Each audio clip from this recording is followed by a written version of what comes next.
ফার্স্টে পটলগুলোকে খুব ছোট ছোট করে কেটে প্রেসার কুকারে একটু ভাপিয়ে নিয়েছি।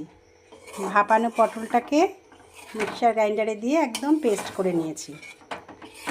এরপর কড়াইতে সর্ষের তেল দিয়ে কালো জিরে আর শুকনো লঙ্কা সোমবার দিয়েছি।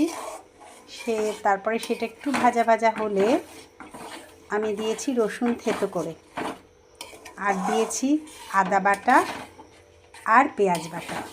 এই মশলাটা কষানো হয়ে যাওয়ার পরে পেস্ট করা পটলটা দিয়ে দিয়েছি।